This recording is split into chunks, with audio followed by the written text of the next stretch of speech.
Washington Journal continues. Brian Riedl of the Heritage Foundation, you recently wrote an op-ed for the Wall Street Journal that said why spending stimulus plans fail.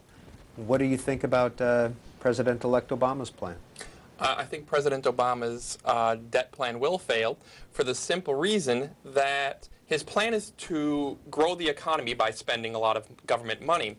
The problem is that Congress doesn't have a vault of money just sitting around waiting to be distributed. Every dollar government injects into the economy must first be taxed or borrowed out of the economy. So no new purchasing power is created. All they're doing is transferring $1 trillion from one group of people to another. This doesn't create wealth, and that's why this approach has already been tried repeatedly over the last year. In fact, we spent $500 billion in deficit spending in the last year. It didn't stimulate the economy, and it won't now. James Kvaal of the Center for American Progress. Do you agree with that? No, I don't agree with that. Our economy now is in a very serious, it's already in the longest recession in about 25 years. It could be the longest and deepest since World War II. The problem that we have is that families are cutting back to just the necessities, so they're reducing their spending. Businesses are then cutting back on their employees, they're cutting back on their own investments. That leads to families pulling back more, so you have a vicious cycle where the economy is producing far less than it's capable of producing. And what we need to do is to step in aggressively now and cut off that vicious cycle. And the only actor that's capable of doing that is the government. And do you think that the plan outlined yesterday is aggressive enough? I think it's about appropriate in size. President-elect Obama says that he intends to create about 3 million jobs over the next couple of years. I think that's something that's likely to take, obviously no one knows what would happen without a recovery package, but that's something that's certainly going to soften the recession and reduce the number of jobs lost. The basis for that statement is that consumer spending is down, therefore demand is down. But the whole concern about consumer spending assumes that consumer spending is the only spending in the economy. The result is, if I'm not consuming money, I'm saving it. And if I'm saving it, I'm using it to pay down debt or invest it or put it in the bank. Well, that all gets spent too, because banks lend out the money to other people to spend. When you pay down debt and when you invest it, that gets spent as well. So the idea that if people aren't spending money, they're saving it, that somehow that's leaking out of the economy and needs to be replenished by the government, I don't agree with, because people aren't storing their savings in mattresses. They're paying down debt, investing it, or giving it to banks who lend it to others to spend. But Mr. Riedl, do you agree that jobs need to be created somehow, or some kind of jolt needs to be given to I the think economy? certainly the job situation is not very good. I expect unemployment rate to show this morning at about 7%. Unfortunately, government doesn't have a magic lever to create jobs. All we can do is focus on making our economy more productive. That can be accomplished through lower taxes, less red tape, smaller government. I don't believe that adding $1 trillion in new debt to the government will create jobs. I respectfully, Brian, I disagree with that. That's a similar argument to what the Treasury Department was making in the 1920s, and the policies it pursued as a result ended up exacerbating the Great Depression. The problem is that there's an imbalance in our economy right now between people who want to buy goods and services and people who can supply them. And so we have too many people who want to save money and not enough people who want to buy goods and services, and therefore the economy is falling short of its capacity. And so someone needs to step in and increase demand in the economy. Our guests are James Kvaal of the Center for American Progress and Brian Riedl of the Heritage Foundation. We're talking about President-elect Obama's economic agenda that he outlined yesterday and whether or not he'll be able to get that through Congress. 202 is the area code, 737-0002 for Democrats, 737-0001 for Republicans, and all others, 202-628-0205. Please allow 30 days between your calls. If you want to email in, washingtonjournal@cspan.org is the email address. Davenport, Iowa, Republican, you are first up with our guests. Yeah. First of all, I was wondering, do you think the downturn in the economic situation is correlated with the free trade with China bringing in their goods and services and laying people off because the cheaper labor in China at the current time, bringing in those goods at a lower cost without having to pay health insurance or benefits or any kind of pension plans, because we've seen those wiped out, laying off all these people, lowers our buying power, I think, throughout the country. And then those people can't buy the things that they want to. But if we give a $1,000 tax credit or whatever they want to call it to the people when they go out to spend it, what is going to happen is they're going to be buying things from China, and the only job growth that you're going to create with that is probably with some kind of salespeople, maybe people at the register, and they don't really make that whole lot of money. Mr. Kvaal, why don't you start? Well, there's no question that economic policy occurs more and more in a global context. And so the efforts we make to stimulate our economy here are going to have benefits in other countries. And likewise, China is also considering a very large stimulus package, and that's likely to help us here. In terms of the competitiveness of U.S. workers with Chinese workers, that certainly is a significant economic challenge that we face, and something that deserves a lot of attention. And we do need to revisit our trade policies, particularly with China. We need to revisit our investments in innovation and in education. But those are more long-run problems. Those are things that we need to do to ensure prosperity in the coming decades. They're less related to the current economic crisis, which is related to the housing bubble and the problems on Wall Street. Yeah, I agree that I don't think free trade is to blame for our economic problems. Since NAFTA was passed in 1993, the economy has created many, many, many jobs. Economists don't agree on much, but what they do generally agree on is that free trade works well for everybody because it leads to both lower prices and to countries specializing best in what they produce. And in terms of the outsourcing argument, there is true that we are outsourcing some jobs to other countries, but we also insource as many jobs, if not more, as we outsource as a result of trade. So I think overall, I don't think trade is to blame for our economic problems. Most of it began with the housing market, but it's a good question. What about the debt our debt that China owns? Is that a negative?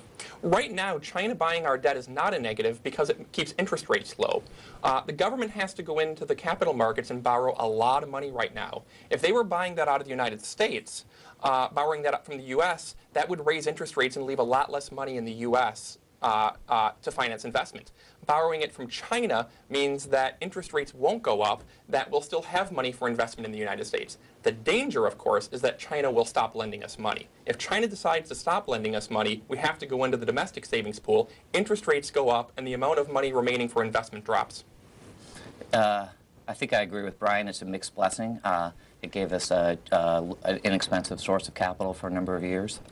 Unfortunately, we're now learning that a lot of that capital was not used wisely, and it's something that we're going to need to repay, and when we repay it, that's going to lower our standard of living here in the United States. Roseburg, Oregon, Democrat, you're on. Good morning, and thank God for C-SPAN. I would suggest to everybody out there, Peter, that also that just because the American news is basically what call it propaganda, for lack of a better term. I would suggest to everybody also watch the BBC World along with you guys to get any kind of proper on what's going on. But at any rate, to my question, gentlemen, I know this is going to sound completely off the wall, but I think, look, okay, with all the trillions, with a big T, that is being passed out here, what if we were to do something completely off the wall here and go, okay, everybody in the country, 300 million people we've got. What if you were to give pretty much every family in the country anywhere from $500,000 to $1 million, okay, with strings that, okay, you can't go run off to Europe and do whatever, but you got to go out and you got to buy and complete your American dream, yeah? Pay off your house, fill it up with toys, whatever, yeah? Now, I understand there's going to be a lot of people out there, I'm going to go buy a house, but I've been working at McDonald's. I want to quit my job. No, you can't do that either. With strings. All right, caller, we got the idea. Mr. Riedl, what about an experimental or a nouveau approach like that? I'd love $1 million. The problem is, where would the government get the $1 million to give everybody? Either they would have to borrow $1 million from each family in order to give us $1 million, or they would just have to print that much money. But if you print money, you're not creating value, you're just creating inflation. So the big problem is, where does the government get the money? At the end of the day, the amount of wealth, this is a very important point, the amount of wealth a country has is based on the amount we supply and what we create, and that is based on how productive we are.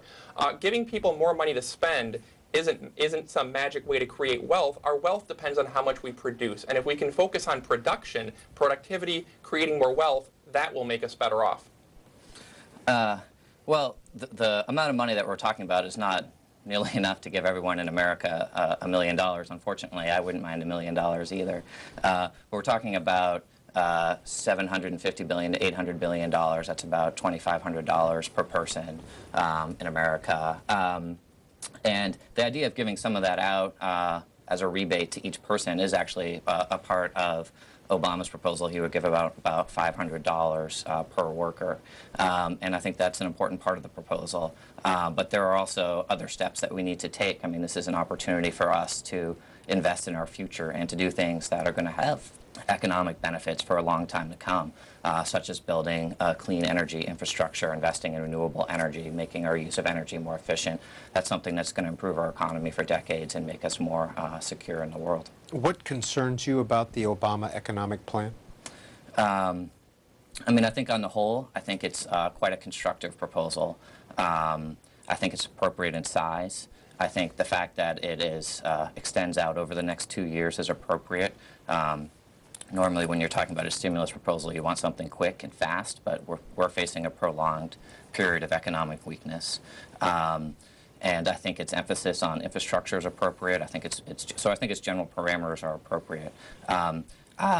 Particularly on the tax side, I would like to see a greater emphasis on help for low-income and working families, who are the people who are most likely to spend the tax relief they get, and that's what's going to continue to strengthen the economy. The tax relief for businesses, I think, is less likely to create jobs and create economic activity. Next call for our guest, Blairstown, New Jersey. Independent line.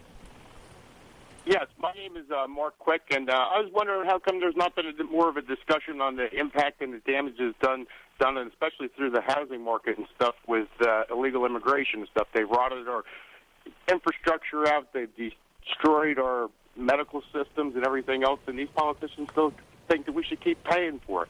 It's anywhere from $200 to $400 billion a year. Gentlemen? Illegal immigration, its effect on the economy. Illegal immigration has increased over the past decade or two. It does cost, at the state and local level, I think, more public services, more money for education, more money for health care. At the same time, that's a persistent cost in the economy that's not really related to the current economic downturn. That's been going on for a long time. It certainly isn't really related to the housing bust. The housing bust has a lot more to do with subprime mortgages, Fannie Mae, Freddie Mac. So I do think immigration is an important issue to deal with. At the same time, immigration reform isn't going to stabilize the economy. It didn't really cause the current economic downturn that began about 2 years ago. So I think it's a little separate than the current recession. Lincolnton, North Carolina, Republican. Lincolnton, please go ahead. Yes. My question is why have the Congress allowed all these companies to merge and be so big when we were taught back in our history books that monopolizing was against the law? You remember when they split AT&T years ago. Well, if they would have not incorporated and merged all these huge companies, if one failed because of greed or, irresponsibility, which is obvious, then we wouldn't have the devastation that we're having now, because we wouldn't be so big and it wouldn't affect so many companies, and people would still have jobs. I think that's an excellent point. I mean, there's a lot of talk about how we need to put all this money into financial services companies because they're too big to fail. But if they're, I think a wiser approach would be to break up those companies so that a government investment in them is not necessary in the first place. Was or is AIG too big to fail, in your view? I think their investment in collateralized default swaps was tied up in was created a depth of relationships with other financial services companies that would have made it very difficult for the economy as a whole had they gone under. Do you see further regulation of those types of financial products coming from the 111th Congress? I hope so. There was an article yesterday which indicated that it would be a top priority for the Obama administration after the recovery. Well, the re-regulation of the financial industry would. And I think one of the top priorities has to be taking a look at derivatives. A lot of those derivatives are now sold over the counter, which means that they're exempt from any regulation. They have much lighter regulation than stocks and bonds do. And given their growing importance for our economy, that's no longer appropriate. Mr. Riedl? I think it's important to note, focusing on the question about too big to fail, that Fannie Mae and Freddie Mac were two of the biggest entities that failed, and that's where a lot of this first began. Those are actually created by the government. Those are government-sponsored enterprises that were kind of created by the government, guaranteed by the government, quasi-private institutions. And I think we may see Fannie Mae and Freddie Mac broken up because it turned out that when they over-leveraged too much, it was too big to fail, and the entire economy did take a hit. Dallas, Texas, you're on with James Kvaal and Brian Riedl. Good morning, gentlemen, and thank you for taking my call. Thank you for C-SPAN. My question has to do with an issue that I've not seen addressed, and I'd like to share it with the gentlemen and hear their comments. Before the economic downturn, it was general knowledge that the American public was overextended in debt. I'm talking about the middle-income average worker. And that being the case, we've spent a lot of money to prop up the financial institutions. But it doesn't account for, even if the economy makes a turn, we still have 70% of the people bearing existing debt that they accrued during stable economic times. All the emphasis on the financial institutions, I'm not seeing the relationship, how it's going to help those already in debt. Thank you. Mr. Riedl. Debt right now is a major problem in the economy, in particular with savings rates dropping from about 9% in the 1980s to about 0 now. Americans simply aren't saving enough. This is having very bad long-term effects because when you're in debt, rather than building up your own savings, the magic of compound interest is working against you, not for you. Instead of building wealth, you're losing wealth. I think it's first important to stabilize the financial system so that you have a place to store your savings and that we have a financial system to allocate capital. Once that is done, it is vitally important that we look at ways to help people and help businesses save more money. I know one of the ideas that President-elect Obama has discussed are automatic IRAs, where individuals would have individual retirement accounts set up for them automatically if they don't already have a 401k, that they would have money automatically deducted for savings and retirement. That's something that can help both individuals save for a more secure retirement, and it helps the economy because savings become investment, which becomes productivity, which becomes wealth. Next call for our guests. We're talking about President-elect Obama's economic agenda. Allegan, Michigan, independent line. Hi, yes. I'd just like to say that I think the only way to really improve the economy is by imposing tariffs on Chinese-made goods. I realized during the Depression that they tried tariffs and they didn't work, but I think because of the inequalities between the U.S. economy, more the labor force, the cost structure, and the Chinese cost structure, I just don't think it's possible for us to compete against them without some sort of tariffs. Also, I believe that by providing incentives for preventing offshoring and outsourcing, I think that would be very beneficial as well. I think that Mr. Riedl made a comment about there being more insourcing than outsourcing. I don't believe that for a minute. I'm a victim of offshoring. I had to train an Indian to take my job, my IT job, along with 100 other people that I worked with at Citigroup. So it's a very personal thing to me. Thank you. Let's start with Brian Riedl. I sympathize with your situation, and I know it doesn't help your situation personally to go into this, but the reality is, if we slap tariffs on Chinese goods, other countries are going to slap tariffs on our goods. And for the tens of millions of Americans who work in industries that are based on exports, they're going to lose their jobs. And so getting into a tariff war has only ended up costing domestic jobs. It hasn't ended up helping us at all. And this goes back to the Depression. We started throwing up a lot of tariffs at the beginning of the 1930s, and it resulted in the Depression. And again, in terms of insourcing and outsourcing, it is again worth noting that we insource as many jobs as we outsource. And that overall, up until a year or two ago when the economy ran into this problem, lack of jobs was not really a major problem in the economy. The unemployment rate has been low for the last 15 years since we've had more free trade. What we're going through now has a lot more to do with the housing market than problems with trade.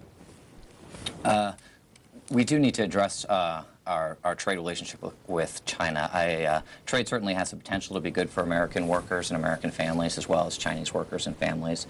There are some issues in our relationship with China that need to be addressed. Their lack of respect for intellectual property laws, for worker rights, the way they keep their currency artificially low, which makes their products artificially cheap here in the United States. So we need to work with China to address those issues. But we also, we need to respect the fact that it's an important relationship for us too. They are our biggest banker at this point, and so it's something that we need to approach collaboratively. Offshoring, I agree. That is a big problem for the American economy. And one place to start is with the tax incentives that corporations have to shift their incentives overseas. While investments in the United States are taxed at a 35% rate, investments in other countries are often not taxed at all, and that's a big problem. What were you doing prior to joining Center for American Progress, Mr. Kvaal? I worked for Senator John Edwards. I was the policy director on his presidential campaign. And prior to that? Prior to that, I worked on his Senate staff. And you worked at the Clinton White House also? That's correct. Doing what? I was an economic policy advisor there. For the National Economic... For the National Economic Council, that's right. And what does the National Economic Council do, and how do they fit into the whole planning of economic policy? The National Economic Council is made up of the cabinet secretaries who are involved in economic policy, and the job of the council staff is to coordinate those agencies to make sure that their policies are advancing the president's agenda and to ensure that the president's decision-making has input from all of those parties. And a graduate of Harvard and Stanford. That's right. And Mr. Riedl, what were you doing prior to joining Heritage? I've been at Heritage for 7 years, so most of my professional life I've been at Heritage. I had spent a couple years in Wisconsin working for Governor Tommy Thompson when he was a governor as an advisor. I started as an intern while in college. I've also worked in the past for Mark Green, who's a former congressman from Wisconsin. And was he defeated in 06? He was defeated in 2006 for governor. Yes, that's right. He represented Green Bay. He was defeated for governor in 2006, and he is currently ambassador to Tanzania. And will he continue in that position, do you think? Usually the new president will replace a lot of the ambassadors, but I'm hoping Mark comes back here and gets into politics. He's a great guy. And University of Wisconsin and Princeton is Mr. Riedl's education. St. Louis, Republican. You're on the air. Hi, Linda Azar here. I'm a real estate agent for 22 years, and I've sold about $100 million in sales, so I've watched the banking industry come and go. And I've also bought and sold 40 homes myself. Currently, I'm caught up in the loop, and I'm stuck. I can't get anything sold. I have all my properties. My tenants are bouncing checks. The banks are calling me because my tenants can't get liquid. People are writing contracts on my properties by $100,000 below market. The only people I compete with are the banks. Everybody's going for the bank-owned properties. Can you help me out here? Can you talk to Citibank and get something moving for these people that have had good loans for 20 years? And everything's tied to the credit bureaus. Everything's tied to a credit score, which I think is totally outdated. Thank you. James Kvaal. Well, there's no question there's still very serious problems in our housing markets, and if the economic downturn gets worse, the housing market could get worse. We could see more foreclosures. There was some good news yesterday where Citibank agreed to support legislation that would allow homeowners to rewrite the terms of their mortgages in bankruptcy, which is something that can be done with other types of investments, but until now could not be done on primary homes. And hopefully that's something that will have wide spillover benefits even for homeowners that don't go into bankruptcy, because it'll give them more leverage in their negotiation with their lenders. Brian Riedl, what do you see in the economic agenda that President-elect Obama has set forth that you like?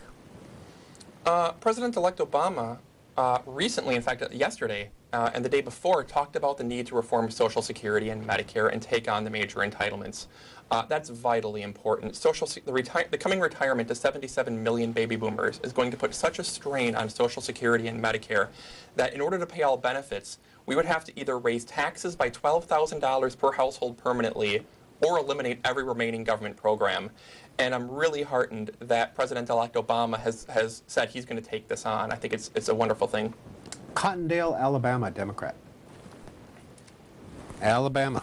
Helps if I push the button. Sorry, Alabama. Good morning. Hi.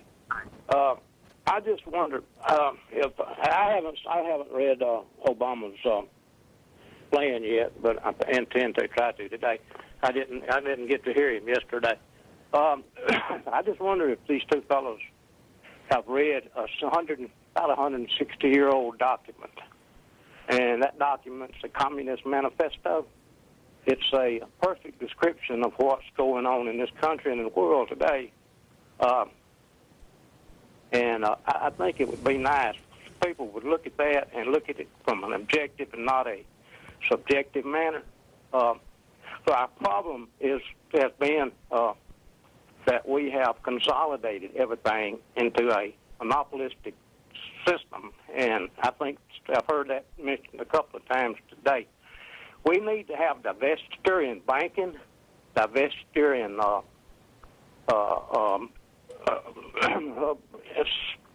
mainly in banking and industry, but and raise our tariffs and get out of the free trade business. Mr. Kvaal. I haven't read the Communist Manifesto in quite some time. I think maybe I read it in college. I do think we have still a fundamentally free market economy, and I think that's a good thing. Markets are unparalleled in their ability to create wealth and social progress. I do think also we need to rethink the balance of regulation and safeguards on our businesses. Certainly the financial services industry is one where we're seeing that our regulatory scheme is not working very well. Mr. Riedl, do you agree that the regulatory scheme is not working very well? I think we have some regulatory challenges. Certainly, I think what happened is a lot of the more creative financial instruments over the last decade went to a level that regulators didn't understand, and even many of the people on Wall Street running these new financial instruments didn't understand them.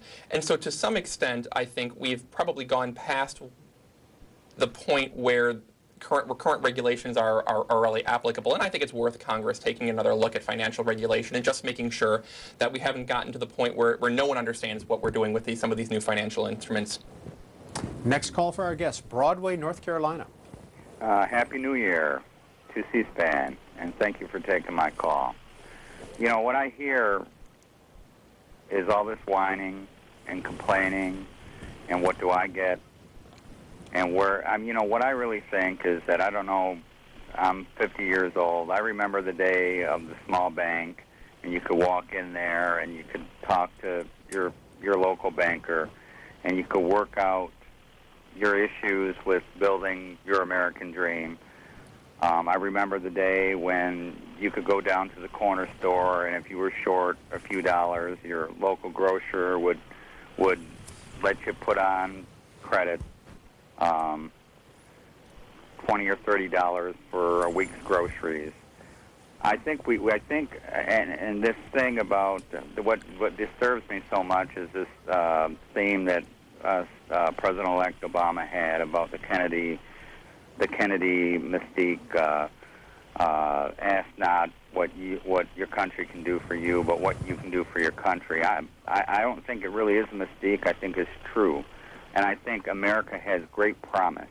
What I think has happened is we've let loose this green monster that has come across America with these huge banks that prey upon small people, with all this creative accounting that takes $30 out here and $30 out there, and all these large stores that you only have one choice to go to, that we don't have interpersonal relationships with business anymore. And one of the big things that I'm not finding, and those were just statements and thoughts of mine, but one question I had, what kind of economic stimulus is going to be put forth for education? Because one of the greatest promise that any person in this world has, and one of the greatest tools and one of the greatest assets, is a good education. Absolutely, I absolutely agree with that. Education is something we need to be investing a lot more in. And some of the ideas that we've heard are modernizing school facilities. There's hundreds of billions of dollars shortfall in the quality of our school facilities, which jeopardizes learning and even sometimes the safety of our students. This is also an opportunity to upgrade crumbling college facilities. Community colleges and public universities were mentioned in President-elect Obama's plan. And finally, education technology. This is a real opportunity to put computers in schools, to make sure schools are connected to the internet at high speeds, and especially to train teachers in how to use technology effectively, so that computer is not just sitting in the corner, but it's something that's part of the curriculum. Stuart, Florida, Republican. I think Nancy Pelosi's gas prices are what's destroyed the economy, including the idea that they're intending to raise more with all these new taxes on every energy. How do you think that's going to succeed? Well, there has been talk for a long time of raising energy taxes and raising gas taxes. I think that's probably not a very good idea. I think gas costs enough. The prices are dropping now, but that's often as much a function of the season. When summer comes, I think gas prices are going to go up.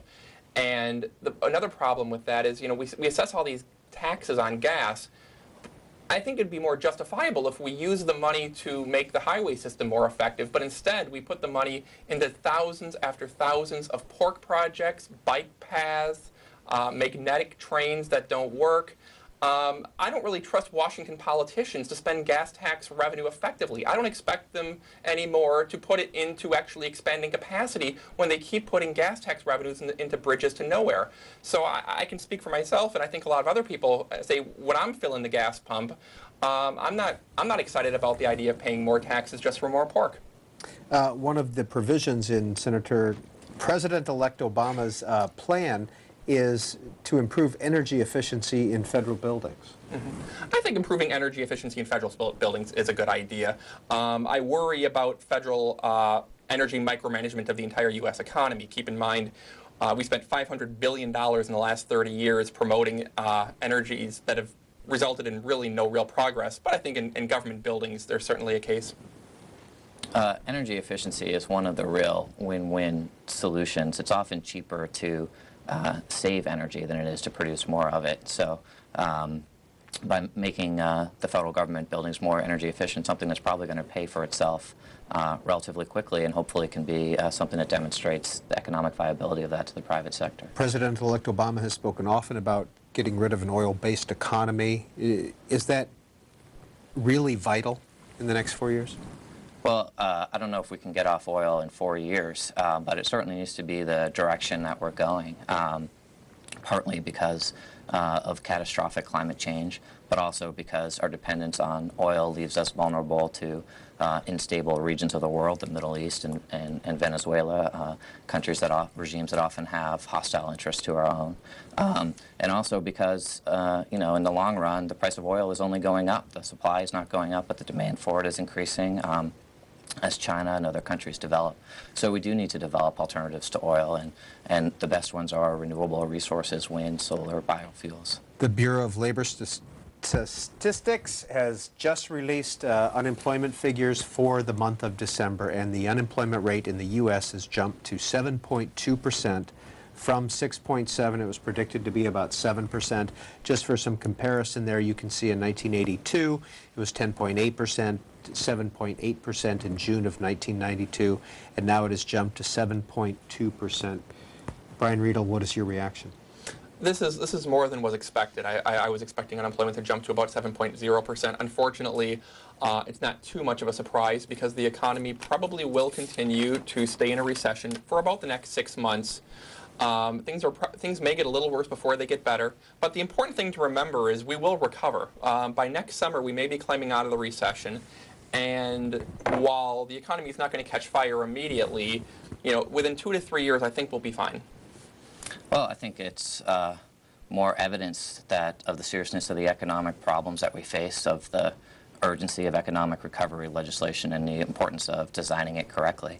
The unemployment rate was about 5% a year ago, so you're talking about a very substantial and rapid increase. The economy lost, we haven't seen, unfortunately, the December job numbers, but that's, well over 2 million jobs last year alone. And moreover, probably more than 1 million in the last 2 months of 2008. So you're seeing the economic downturn accelerating. Canton, Massachusetts, Democrat. Yes, good morning, Peter. Pardon me, gentlemen. I'm a bit frustrated, so bear with me here. I'm curious as to why, especially the gentleman from the Heritage Foundation, I'm curious as to why in all this discussion and all this criticism of Mr. Obama before he's even in the seat, why nobody has brought up the fact that prior to the housing bust and the banks and the Madoffs and all that's going on now, why nobody has mentioned the fact that we have had a war in Iraq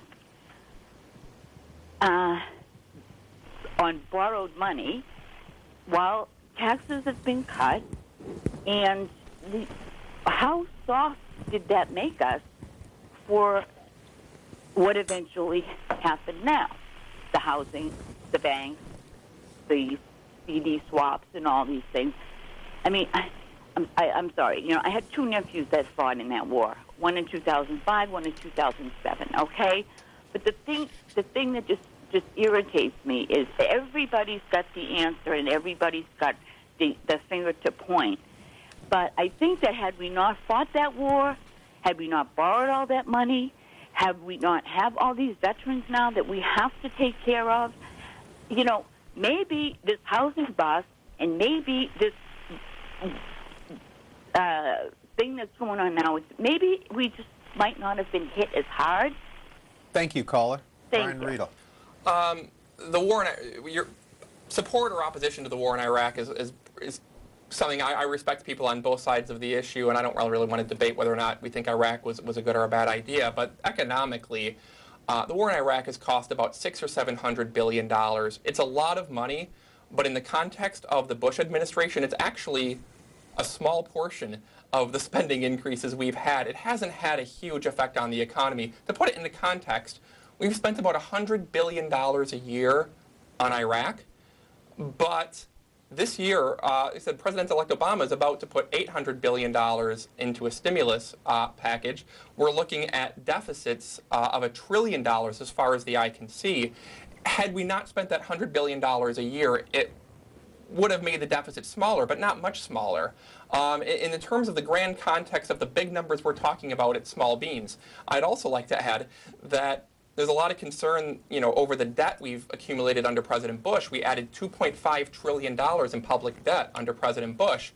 Well, we're on course to add about $10 trillion of public debt over the next 8 or 9 years. It's going to make the debt accumulated over the last 8 years look like small beans comparatively with what we're in for.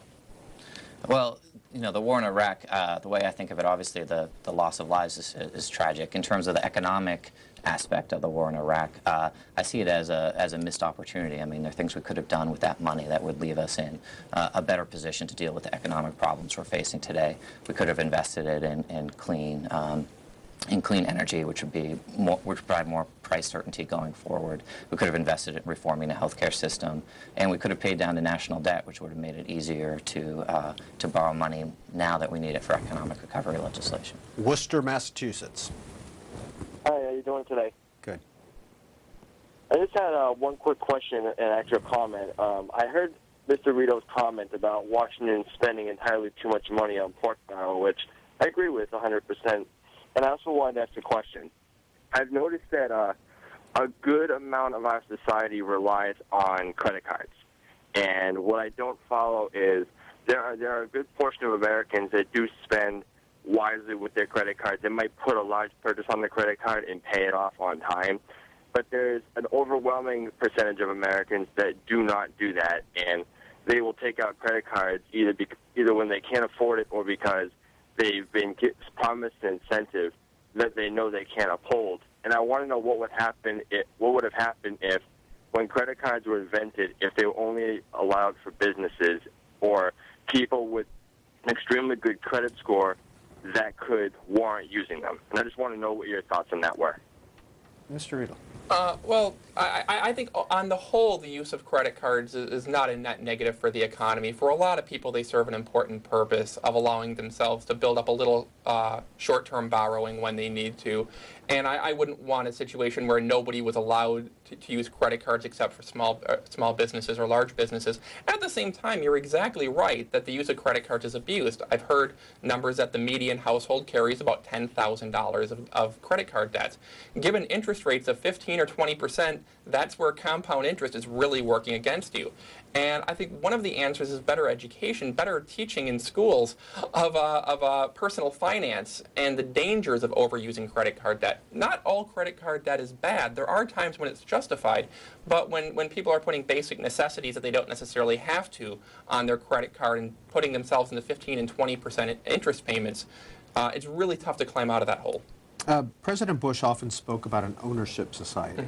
Mm-hmm. Barney Frank was recently quoted in the New Yorker magazine as saying that wasn't necessarily a good goal to increase ownership of homes. Do you agree with that?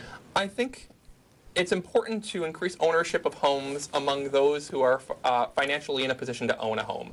And I think the goal for public policy and lawmakers should have been helping people create enough wealth to be able to afford to buy a home, not just having people own homes that they necessarily can't afford. So I would have put it in that direction. Help people become wealthier, help people get into the position where they can afford it.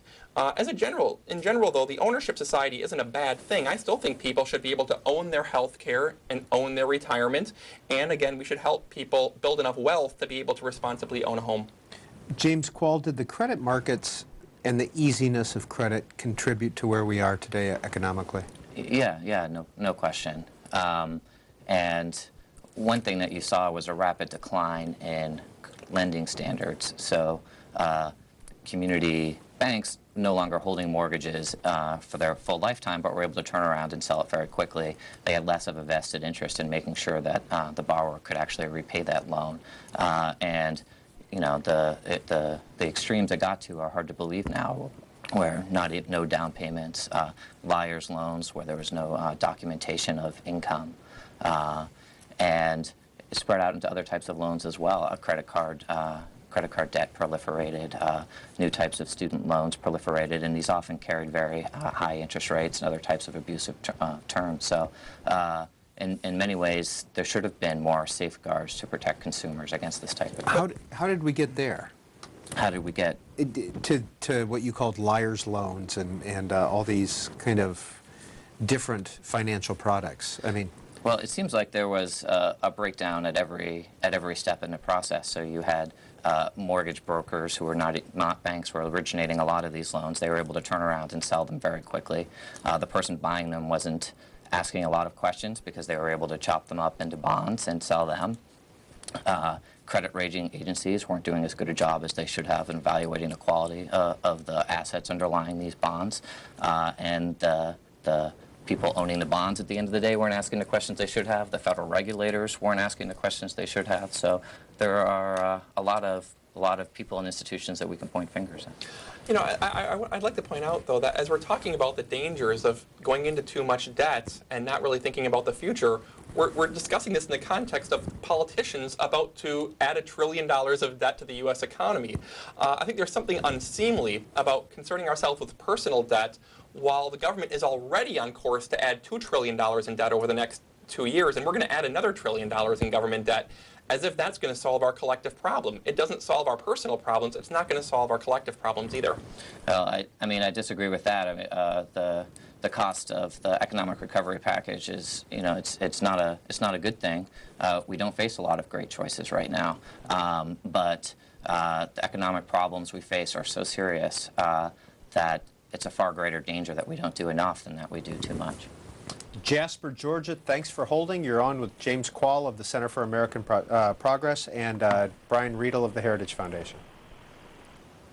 Jasper, you with us? Yeah. Please go ahead. I got a question. You know, I see us bailing out the automakers and the banks and all these other, you know, industries, but why not send the taxpayers' money back to the taxpayer that pays taxes? I don't understand why, you know, let us bail out the automakers, let us bail out the banks. And there's been a couple trial balloons floated by the Obama transition team about that, hasn't there? That's right. There are tax cuts in the economic recovery legislation. There were tax cuts passed a year ago as a way to stimulate the economy, and that is an important part of the solution. But we also need to do things to protect the most vulnerable families by expanding unemployment insurance and food stamps and cutting taxes for low-income workers. And those are things that we know will have the biggest bang for the buck in terms of sparking spending in the economy and creating jobs. And we also have an opportunity now to invest in things that will pay dividends for years to come. I mentioned energy, healthcare, information technology is another one in our schools. You know, with all these bailouts we're going through right now, the question is, you know, should we bail out banks? Should we bail out automakers? Should we bail out ourselves? Keep in mind, we can't bail people out without first borrowing or taxing the money first. All we're doing is borrowing and taking money from our own pockets in order to give to ourselves.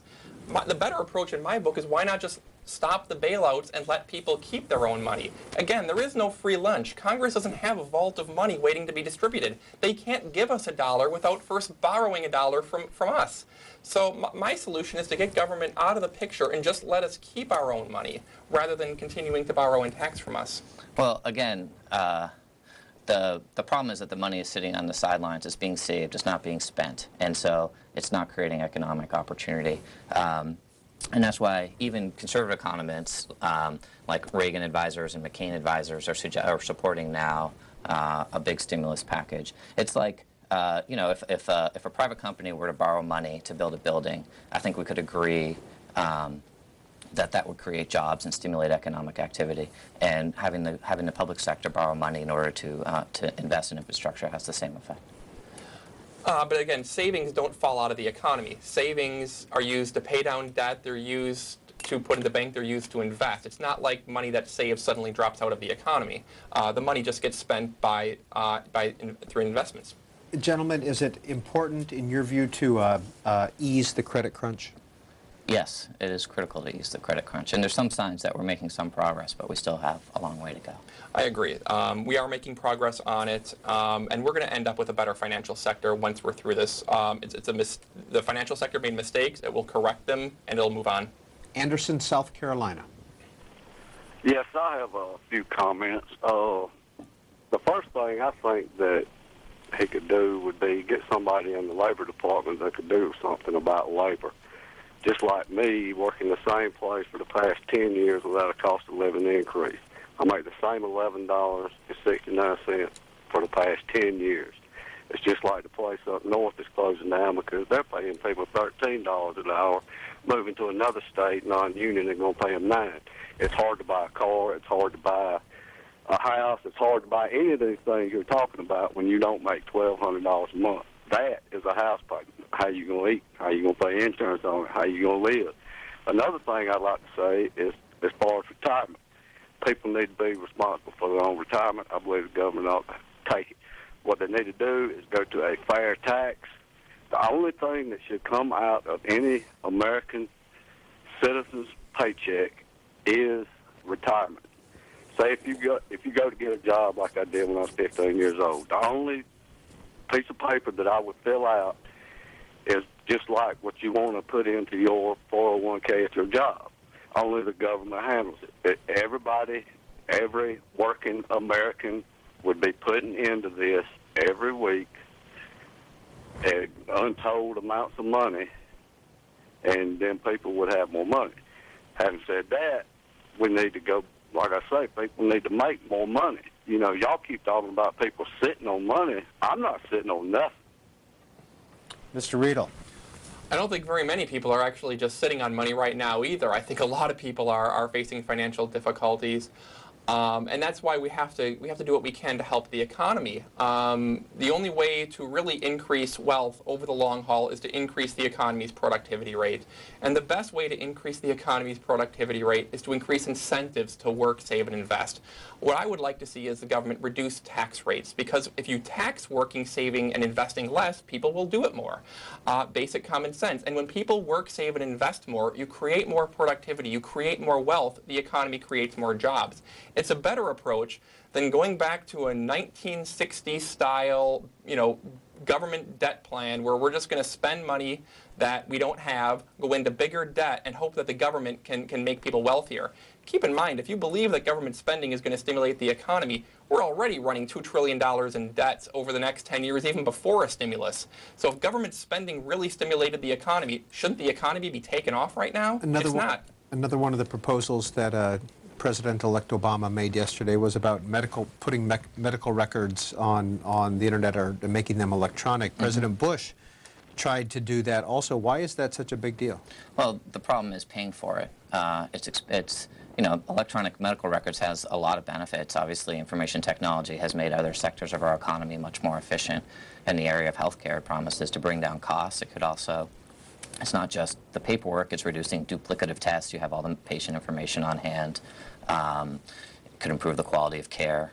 But the problem is cost, and who is going to pay for it. And those benefits of electronic medical records are widely shared, and the cost of implementing those systems are borne by the healthcare providers, hospitals, and doctors. And it can be quite an expense for them, especially if you're a small doctor with your own private practice. At the Center for American Progress, who has moved over to the Obama administration in some capacity?